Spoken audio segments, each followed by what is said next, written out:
my distinguished guests, my fellow Americans, this is America's day.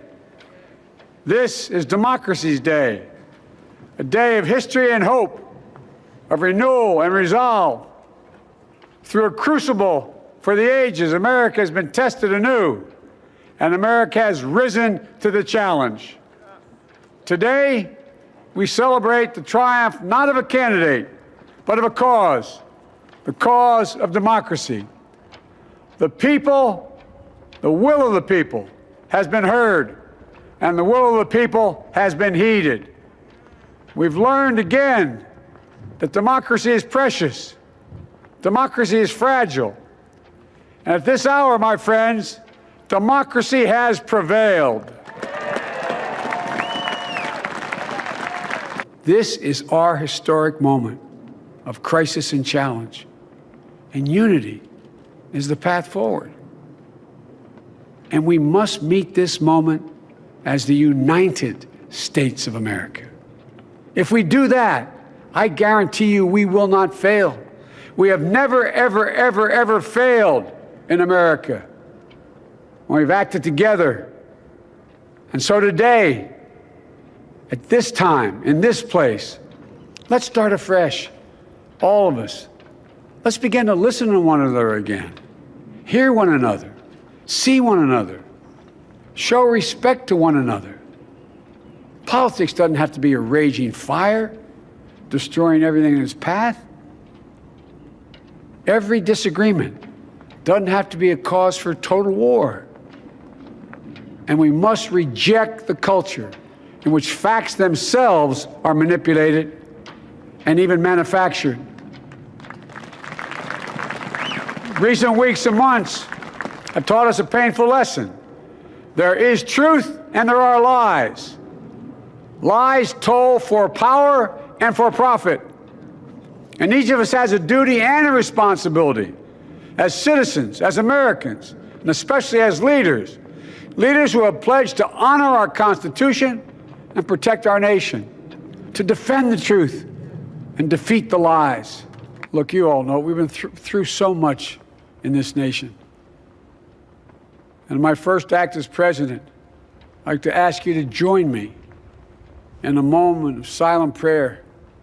Remember all of those who we lost in this past year to the pandemic, those 400,000 fellow Americans, moms, dads, husbands, wives, sons, daughters, friends, neighbors, and coworkers. We'll honor them by becoming the people and the nation we know we can and should be. So I ask you, let's say a silent prayer for those who've lost their lives and those left behind, and for our country.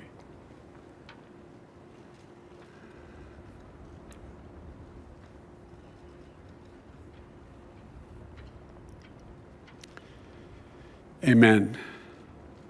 Folks, this is a time of testing. We face an attack on our democracy and on truth, a raging virus, growing inequity, the sting of systemic racism, a climate in crisis, America's role in the world. Any one of these would be enough to challenge us in profound ways. But the fact is, we face them all at once, presenting this nation with one of the gravest responsibilities we've had. Now we're going to be tested. Are we going to step up, all of us? It's time for boldness, for there's so much to do. And this is certain. I promise you, we will be judged, you and I, by how we resolve these cascading crises of our era. We will rise to the occasion is the question. Will we master this rare and difficult hour? Will we meet our obligations and pass along a new and better world to our children? I believe we must. I'm sure you do as well. I believe we will. And when we do, we'll write the next great chapter in the history of the United States of America, the American story. My fellow Americans, I close the day where I began, with the sacred oath. Before God and all of you, I give you my word. I will always level with you. I will defend the Constitution. I'll defend our democracy. I'll defend America. And I'll give all of you, keep everything I do in your service, thinking not of power, but of possibilities, not of personal interest, but the public good. And together we shall write an American story of hope, not fear, of unity, not division, of light, not darkness, a story of decency and dignity, love and healing, greatness and goodness. May this be the story that guides us, the story that inspires us, and the story that tells ages yet to come that we answered the call of history. We met the moment. Democracy and hope, truth and justice did not die on our watch but thrived. That America secured liberty at home and stood once again as a beacon to the world. That is what we owe our forebears, one another, and generation to follow. So, with purpose and resolve, we turn to those tasks of our time, sustained by faith, driven by conviction, and devoted to one another and the country we love with all our hearts. May God bless America, and may God protect our troops. Thank you, America.